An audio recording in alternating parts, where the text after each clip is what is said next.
You're here.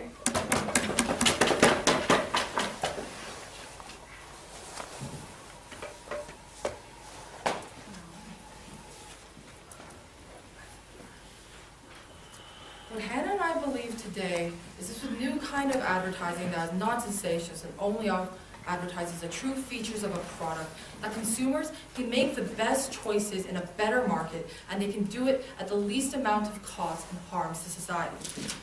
Quick model. I think we all essentially know what we're talking about. We're not going to hire like really expensive athletes to advertise products anymore. We're not going to have like really decorative experiential social media campaigns by Isabel Lee. We're not going to have most of the current existing TV magazine kind of advertising we have. We think a lot of it is going to be replaced by this sort of much more non-sensationalist kind of advertising. So we think we will still have advertising. It just won't cause all the harms I want to talk about. So, what do I want to talk about?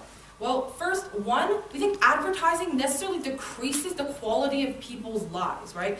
How? Well, because the way a lot of advertising is created is that they actually try to psychologically manipulate you. They try to do things like flash quick images of like a hamburger in between the McDonald's commercial so that you always are necessarily thinking of that hamburger in your subconscious because it comes through to you, right? And because it's so pernicious, because you see something like thousands of advertisements a day, we say that actually causes people to make an unconscious choice that isn't really them being able to fully evaluate it because they're psychologically manipulated. We think that's a bad impact. Yeah. Secondly, we think advertising tries to associate their products with a lot of like sort of normative good values, right? What am I talking about? I'm talking about things like happiness, love, success. I'm talking about holidays, right? Like look at the commercialization of our holidays. I would point you to any sort of McDonald's commercial that puts a little kid in McDonald's celebrating with their family, having a great time. That is literally a campaign and a strategy that McDonald's used in the early 90s to associate children's childhood and happiness with eating at McDonald's, so that created a lifetime bond. Why do we think this is really, really bad?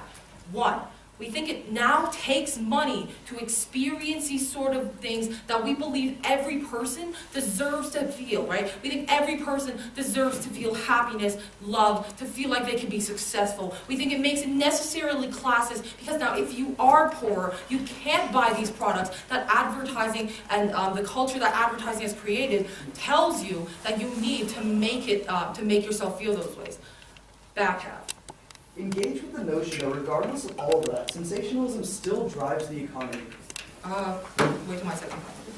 Seriously, wait till my second point. It's called the market. Okay.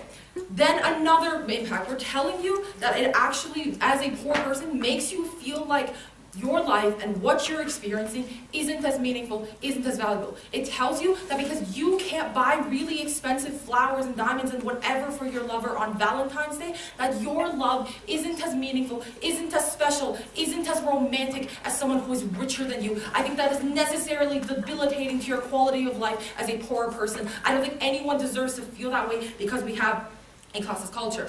Next, another way how advertising works on people, right? We think it preys on the insecurities. We think it often tries to like take advantage of like weaker people, right? We point to like children's cartoons. Advertising often tries to take advantage of children when they're at a young age and can't fully decide. But we also tell you about women, right? Because look at the specific way that women are advertised to. It's always something like you are not good enough, you are not meeting some sort of standard, therefore you need X product that we're selling to be able to reach that goal, right? We think this is fundamentally different from men, which almost always tells you you're awesome, you're great, like the old spice, like look at how great you can be, you're an awesome man, right? We think the harm to women is really, really bad. Why?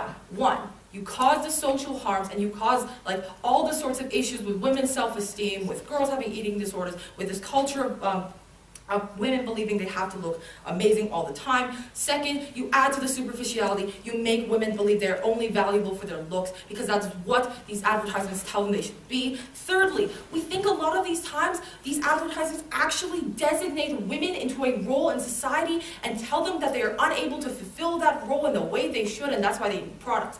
I point you to almost every IKEA ad, to almost every Swiffer ad, where there is a supermom who's able to make like muffins every day and take her kids to school and still work and be amazing. We don't think that's a reasonable standard for the average woman. We think it necessarily creates gender roles and designates women into them so that they can't leave. Lastly, we think it even tries to co-opt the positive message society does, right? So when there was a backlash to the sort of superficiality that comes up in advertising, Dove actually created a campaign called Real Beauty, right? And that was supposed to make women feel better. But at the end of the day, that was still another advertisement that told women you still need to buy our product to make you beautiful, right? Maybe it's a more natural, maybe it's a more like less obvious type of beauty, but you're still buying a product, you're still buying into what beauty is in this society. Secondly, we say it decreases the quality of products in the market and necessarily the competitiveness of it. We say, one, if you look at current society today, what you actually have, if you go to any grocery store, you see a lot of copycat products, right? Like, look at the amount of types of Band-Aids. They're all basically the same thing with different brands. We say this has occurred because products tend to copy other ones and other things that exist, and then they decide to compete on advertising. They decide to compete on the pernicious things I talked to you about who can associate with happiness more. We think when you eliminate that, you actually force products to compete through innovation, through making their product better. In fact, we tell you that when advertisements actually become, look at all the more features our product has, I think you get better products, I think you get a better competitiveness in the overall market. Ultimately, look, I have a feeling that like most of opposition is going to come up here today and say like you're still leaving all these negative harms and the legacies of what the advertisements have done in society, right? But we are standing for the idea that over time we can break down the sort of negative cultures and we can break down the harms that advertising has left behind. We stand for the idea that over time we can get more competitive products in a more competitive environment where people are innovating what they are creating. We stand for the idea that people deserve to make their own legitimate choices about what is the best product, what is the most utility. I don't think you can tell a woman that the most utility she is getting is because an advertisement is telling her she's not beautiful. We believe that it should be up to an individual consumer